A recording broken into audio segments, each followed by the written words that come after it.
She was still standing at the sink when the first wave hit her. Diane Ellsroth had been dealing with a headache that wouldn't let up. It wasn't dramatic, just persistent enough to wear her down, the kind of pain that makes you reach for whatever is closest and familiar.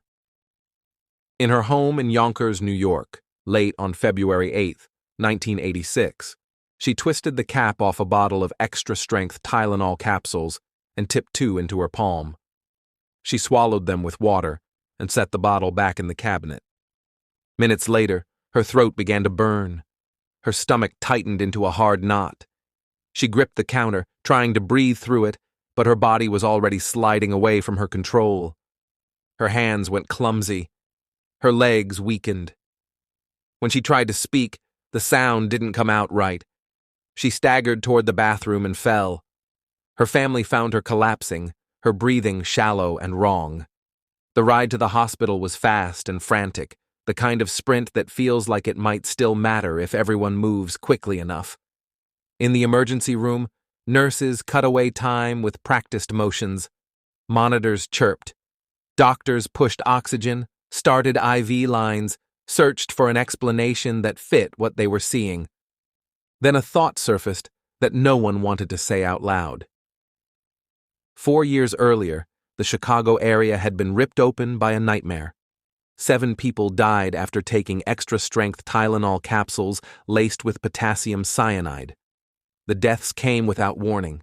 Headaches, sore throats, everyday pain, followed by sudden collapse. The killer was never caught. The case changed how medicine was sold, forcing tamper-evident packaging into American life. But memory doesn't stop copycats, and fear doesn't always stay where it started. That night in Yonkers, a young woman was dying in a way that looked terrifyingly familiar. Diane was 23. She didn't have a history that made doctors expect a sudden crisis.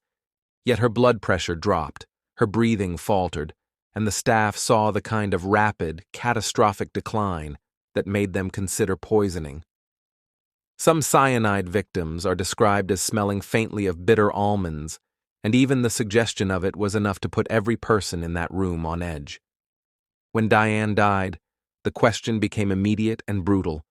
What had she swallowed? The autopsy gave an answer that landed like a hammer: cyanide poisoning. Once that word entered the record, everything around Diane's death changed shape.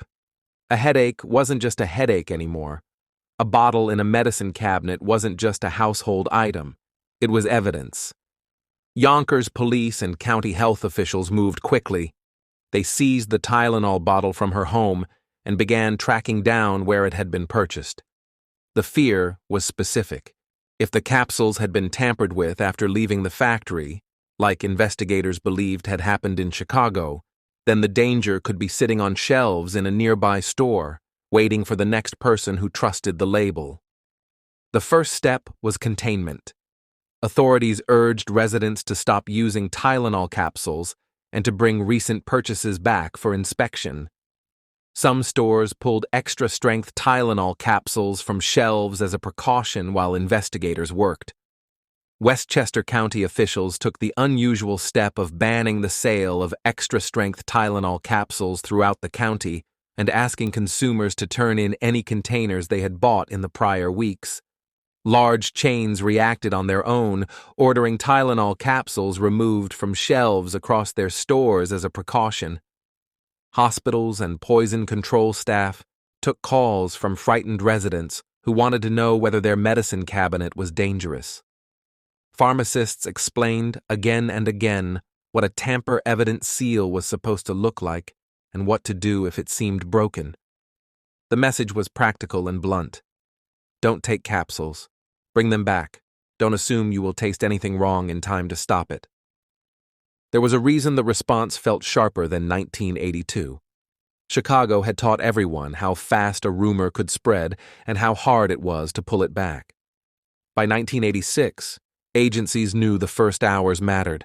They also knew that a tampering case didn't need dozens of victims to destroy public trust. One dead young woman was enough. Investigators focused on the simplest, ugliest possibility. Someone had bought a bottle, opened it, altered a handful of capsules, then returned it to a shelf. Gelatin capsules made that kind of crime easier. In the Chicago murders, the poisoner could empty a capsule and refill it or swap it entirely, and most people would never notice. If the same method had been used in Yonkers, the killer didn't need access to a factory. They only needed a store aisle and the nerve to put the bottle back. Police canvassed pharmacies and supermarkets, asking managers for records, receipts, anything that could anchor the bottle to a place and time. They questioned employees who stocked shelves and handled returns.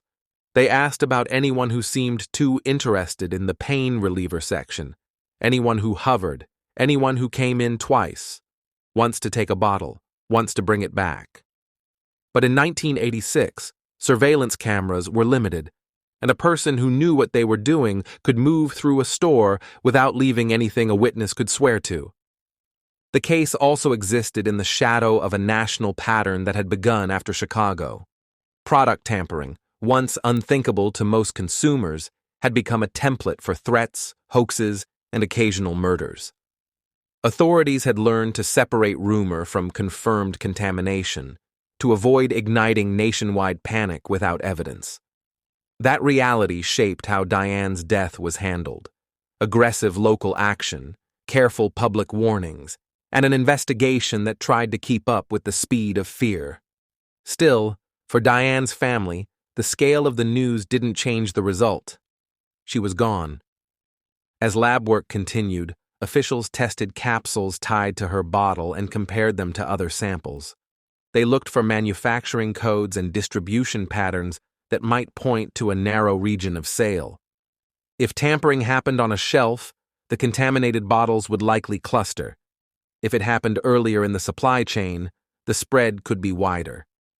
Every possibility carried its own kind of terror, because every possibility meant more strangers could be holding the same threat in their hands without knowing it.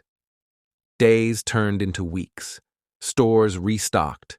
People returned to routines with new habits, checking seals, avoiding capsules, choosing caplets or tablets when they could. The country did not explode into the same kind of frenzy it had in 1982. Packaging changes were already reshaping the market, and the response stayed focused on a county, a set of stores, a narrow band of time.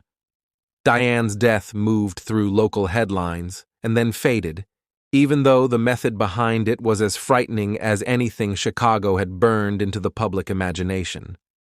What never faded was the central fact. A stranger's decision, or someone's cruel experiment, had turned an ordinary purchase into a weapon. There was no confrontation, no chase, no final moment where Diane could have understood what was coming and fought back. The violence was hidden inside something meant to help. In the years that followed, her case remained part of the grim echo that trailed the Tylenol murders into the middle of the decade. It stood as proof that even after new seals and new laws, the simplest kind of attack could still slip through. One bottle, one handful of capsules, one person who never saw it coming. Thank you for listening to The Lantern's Tale. Subscribe for more true stories, if you dare.